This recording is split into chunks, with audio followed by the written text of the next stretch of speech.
il y a deux niveaux qui ont commencé inégalement et différemment les témoignages. Avec des yousfistes, avec des militants de perspective, avec des syndicalistes, avec la Ligue des droits de l'homme, avec des ministres, avec d'anciens ambassadeurs, anciens consuls, anciens diplomates, anciens enseignants, anciens étudiants. Donc il y a une matière de base qui est le produit d'un témoignage selon les conditions relatives de la Tunisie. La première institution est une fondation privée, celle du professeur Abdel. Je pense qu'elle est incontournable. Et je pense ce qu'elle a fait du temps même de Ben Ali. Hamamami a été l'invité de cette institution. C'est Mortar, Khmaïs Chamel et j'en passe. Cela veut dire qu'il y a eu des gens qui ont essayé de travailler cette politique de conserver une mémoire. Et à ma connaissance, il y a plus de 1000 témoignages audiovisuels et écrits. Je pense que c'est une richesse pour le moment. Il y a la deuxième institution à laquelle j'appartiens depuis 1 an et demi, l'Institut supérieur de l'histoire du mouvement national, et on a commencé à changer son statut.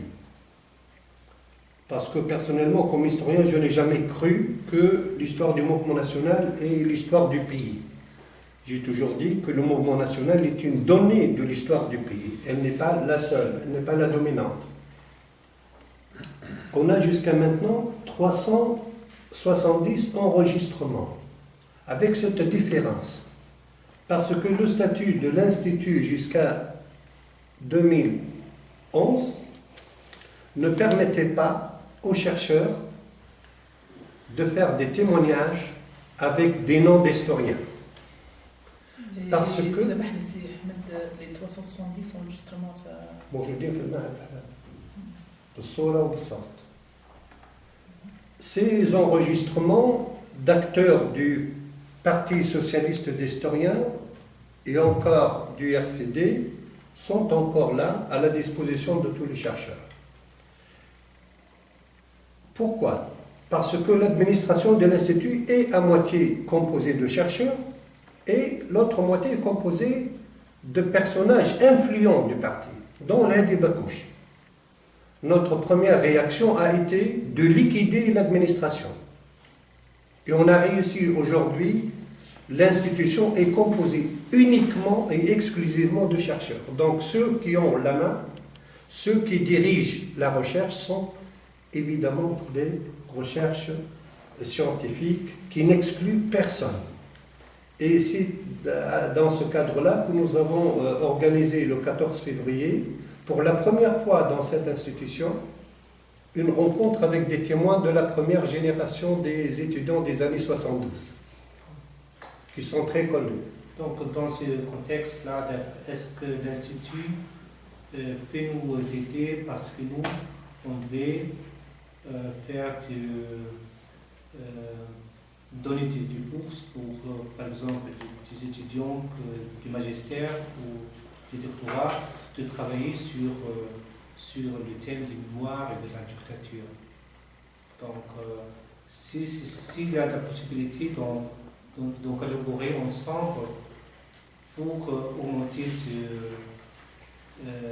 cette idée-là, de faire donc, de recherche sur la dictature, recherche sérieuse, scientifiquement. Donc, l'idée d'avoir une commission de l'Institut et avec un participant de notre mémorial et de trouver le space 6-7 étudiants pour lui donner des bourses pour faire ce cas de travail, de recherche. Et peut-être aussi dans une année de donner aussi des bourses pour un doctorat, pour un travail de doctorat. Donc, ce sont notre idée comment vraiment peuvent pousser ces questions donc, dans le domaine de la recherche. Je rappelle ici, et là je compare entre les instituts de recherche européens en Tunisie exerçant sur le même sujet. Je prendrai deux instituts, l'Institut Américain. de recherche sur le Maghreb contemporain, l'IRMC. Il fait travailler des Tunisiens, des Algériens, des Marocains et d'autres sur ces mêmes problématiques. Il y a aussi le CEMAT, Centre d'études maghrébines à Tunis. Il fait aussi travailler des Tunisiens, des chercheurs de différentes spécialités sur le même sujet. Pour répondre à votre question, c'est Hamza, notre institut n'a pas d'étudiants. C'est un institut exclusivement de recherche et c'est le seul dans le pays. Nous avons une unité d'histoire orale. Elle s'intéresse aux collectes d'informations de n'importe qui, puisque nous cherchons les informations sur le moment. Mais l'Institut, Cependant, nous appartenons à un campus universitaire où il y a Voilà. 2 départements d'histoire.